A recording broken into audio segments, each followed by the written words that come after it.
નમસ્કાર મિત્રો, કિસાન પુકેટ ચેનલમાં આપનું સ્વાગત છે। દેશ દુનિયા અને ગુજરાતના સૌથી મહત્વના સમાચાર જાણીએ તે પહેલા અમારી ચેનલમાં નવા છો તો ચેનલને જરૂરથી સબસ્ક્રાઇબ કરી લેજો।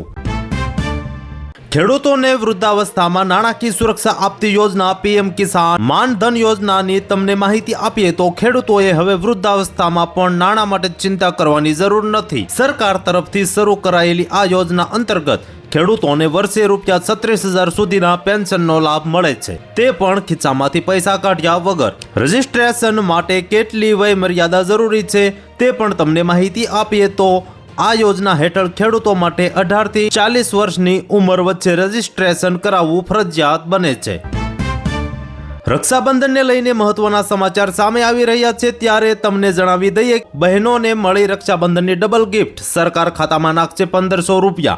રક્ષાબંધનનો તહેવાર આવતા અઠવાડિયે આવી રહ્યો છે। આવી સ્થિતિમાં બહેનો તેમના ભાઈઓને રાખડી બાંધવાની તૈયારી કરી રહી છે, પરંતુ શું બહેનોને ખબર છે કે આ વખતે તેમને રક્ષાબંધન માટે ડબલ ભેટ મળવાની છે? રાજ્ય સરકારે રાખડી પહેલા યોજનાના લાભાર્થીઓના બેંક ખાતામાં ₹1,500 મોકલવાની જાહેરાત કરી છે। મધ્યપ્રદેશ સરકારનું કહેવું છે કે આ રકમથી બહેનો રક્ષાબંધનના તહેવારની કરી શકશે તૈયારી। એથી આગળ વાત કરીએ તો ખેડૂતોના કલ્યાણ માટે હું વ્યક્તિગત રીતે કિંમત ચૂકવવા તૈયાર છું, હાલ એવું નિવેદન આપ્યું છે નરેન્દ્ર મોદીએ। પ્રધાનમંત્રી નરેન્દ્ર મોદીએ જણાવ્યું હતું કે ભારત તેના ખેડૂતો, માછીમારો અને ડેરી ક્ષેત્ર સાથે સંકળાયેલા લોકોના હિત સાથે ક્યારેય સમાધાન કરશે નહીં। તેઓ આ માટે કોઈ પણ કિંમત ચૂકવવા તૈયાર છે। પ્રધાનમંત્રી મોદીએ કહ્યું, ખેડૂતોનું હિત આપણા માટે સર્વોપરી છે। ભારતના ખેડૂતો, માછીમારો અને ડેરી ક્ષેત્ર સાથે સંકળાયેલા લોકોના હિત સાથે ક્યારેય કરાશે નહીં સમાધાન। ત્યારબાદ વાત કરીએ તો આપણા વીર જવાનોની તો જમ્મુ કાશ્મીરમાં ભયંકર અકસ્માત સર્જાયો છે, જેમાં સીઆરપીએફનું વાહન 200 ફૂટ ઊંડી ખીણમાં ખાબક્યું। 3 જવાનો શહીદ અને 15 જવાનો થયા ઇજાગ્રસ્ત। આજે સવારે બસંતગઢના કંડવા વિસ્તારમાં સેન્ટ્રલ રિઝર્વ પોલીસ ફોર્સ સીઆરપીએફના જવાનોનું વાહન ઊંડી ખાઈમાં ખાબક્યું હતું। આ અકસ્માતમાં 3 સીઆરપીએફ જવાનોના મોત થયા છે, જ્યારે 15 જવાનો ઘાયલ થયા છે। તમામ ઘાયલોને કમાન્ડ હોસ્પિટલમાં લઈ જવામાં આવી રહ્યા છે। બચાવ ટીમો ઘટના સ્થળે હાજર છે। એથી આગળ જાણીએ તો હાલ મમતા બેનર્જીએ મોટું નિવેદન આપ્યું છે, જેમાં મારી ધરપકડ કરો અથવા મને ગોળી મારી દો।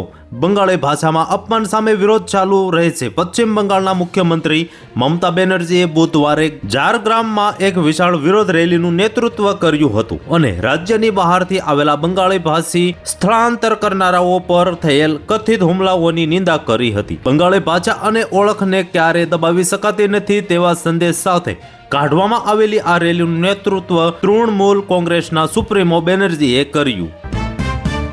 હાલ ટેરિફને લઈને ધમાસાણ ચાલી રહ્યું છે, ત્યારે હજુ તો 8 જ કલાક થયા છે, બીજો ટેરિફ બાકી। ભારત પર 50% ટેરિફ લગાડ્યા બાદ આવું બોલ્યા ટ્રમ્પ। ભારત સરકારે અમેરિકાના આ નિર્ણયથી નિંદા કરી છે અને તેને અત્યંત દુર્ભાગ્યપૂર્ણ જણાવ્યું છે। વિદેશ મંત્રાલય દ્વારા જાહેર કરાયેલા નિવેદનમાં કહેવામાં આવ્યું છે કે આ નિર્ણય ભારતની ઉર્જા સુરક્ષા અને રાષ્ટ્રીય હિતો વિરુદ્ધ છે। ભારતને સ્પષ્ટ કર્યું તેની ક્રૂડ ઓઇલ આયાત બજાર આધારિત છે અને તેનો મુખ્ય હેતુ 140 કરોડ નાગરિકોની ઉર્જા જરૂરિયાતો પૂરી પાડવાનો છે।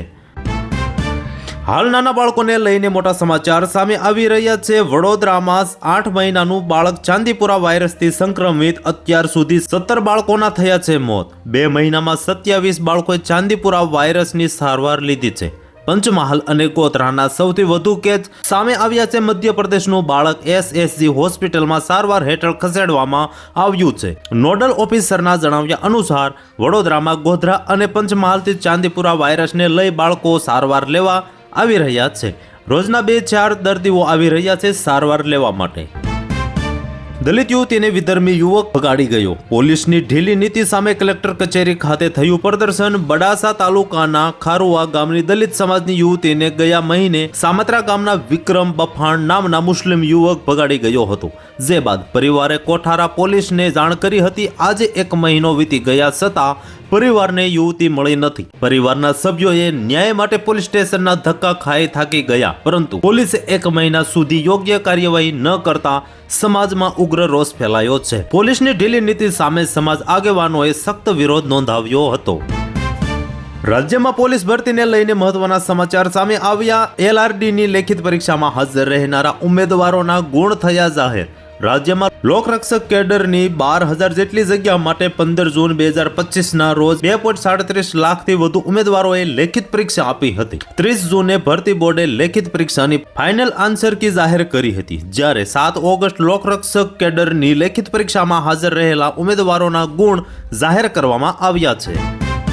એથી આગળ જાણીએ તો થરાદમાં રૂવાટા ઉભા કરી દે તેવી ઓનર કિલિંગની ઘટના સામે આવી. વહાલસોઈ દીકરીને પિતા કાકાએ આપ્યું દર્દનાક મોત. બનાસકાંઠાના થરાદમાં પ્રેમ લગ્ન બાદ લિવ ઇનમાં રહેતી એક યુવતીની તેના જ પિતા અને કાકાએ હત્યા કરી નાખી હોવાનો ચોંકાવનારો આક્ષેપ થયો હતો. આ મામલે યુવતીના પ્રેમીએ પોલીસ ફરિયાદ નોંધાવતા પોલીસે પિતા અને કાકા સામે ગુનો નોંધીને વધુ તપાસ હાથ ધરી હતી. ગંભીરા બ્રિજ પર લટકી રહેલું ટેન્કર વિશ્વકર્મા ગ્રુપના MERC દ્વારા વિનામૂલ્યે ઉતારી આપી સરાહનીય કામગીરી કરી મરીન બલૂન ટેકનોલોજીનો ઉપયોગ કરી ટેન્કરને લગભગ 28 દિવસ બાદ બહાર કઢાયું છે. ટેન્કર નીચે બ્લેક કલરના મરીન બલૂન મૂકવામાં આવ્યા હતા, જે મરીન બલૂનમાં હવા ભરીને ટેન્કરને ઊંચું કરવામાં આવ્યું હતું. આખરે ટેન્કરને ભારે જહેમત બાદ સલામતીપૂર્વક બહાર કાઢવામાં આવતા ટેન્કર માલિક અને તંત્રએ રાહતનો શ્વાસ લીધો હતો. અમેરિકાના સૌથી મોટા આર્મી બેઝ પર અંધાધૂમ ફાયરિંગ હુમલામાં 5 સૈનિકો થયા ઘાયલ. જોર્જિયા રાજ્યમાં આવેલી US આર્મી બેઝ ફોર્ટ સ્ટીવર્ટમાં ગોળીબારની ઘટના બની છે. આ ઘટના દરમિયાન 5 અમેરિકન સૈનિકો ગંભીર રીતે ઘાયલ થયા છે. મળતી માહિતી મુજબ બુધવાર સવારે આર્મી બેઝમાં ગોળીબાર થયો હતો. આ ઘટના પછી આર્મી, પોલીસ અને ઇમરજન્સી ટીમો ઘટના સ્થળે પહોંચી ગઈ હતી.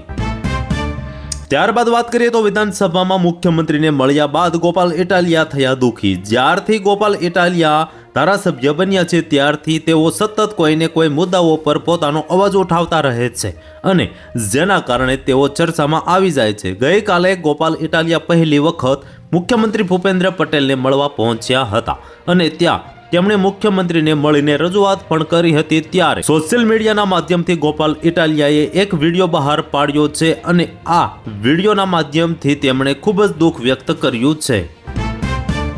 પ્રિયંકાની મુશ્કેલી વધી શકે છે. સુપ્રીમ કોર્ટ વિરુદ્ધ ટિપ્પણીઓ પર ભાજપ સાંસદ કન્ટેમ્પ્ટ પિટિશન કરશે સુપ્રીમ કોર્ટે કોંગ્રેસ નેતા રાહુલ ગાંધીને ફટકાર લગાવ્યા બાદ તેમની બહેન અને પાર્ટીના સાંસદ પ્રિયંકા ગાંધી વાડ્રા પણ મુશ્કેલીમાં મુકાઈ શકે છે. ભાજપના સાંસદ મનન કુમાર મિશ્રાએ કહ્યું છે કે આ મામલે તેમની સામે કોર્ટના તિરસ્કરોનો કેસ દાખલ કરવામાં આવશે. ભાજપના સાંસદે કહ્યું કે પ્રિયંકાએ જાહેરમાં અને મીડિયામાં કોર્ટ વિરુદ્ધ અનેક નિવેદનો આપીને કોર્ટનો તિરસ્કાર કર્યો છે અને તેથી જ તેઓ તેમના બેજવાબદાર વર્તન સામે અરજી દાખલ કરવા જઈ રહ્યા છે.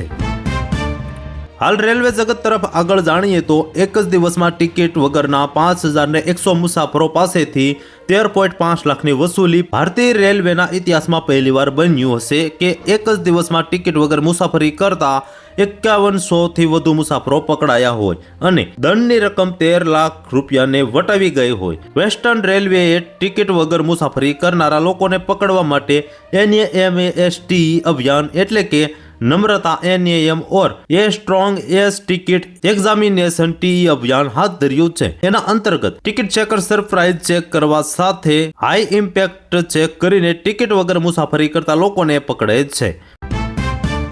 તો આજ માટે આટલું જ. મળીશું નવી અપડેટ સાથે. જો તમને અમારા વિડીયો પસંદ આવતા હોય તો ચેનલને જરૂરથી સબસ્ક્રાઇબ કરી નાખજો, જેથી આવનારી તમામ માહિતી તમારા સુધી સૌથી પહેલા પહોંચે. ત્યાં સુધી બધા મિત્રોને જય હિન્દ, જય ભારત.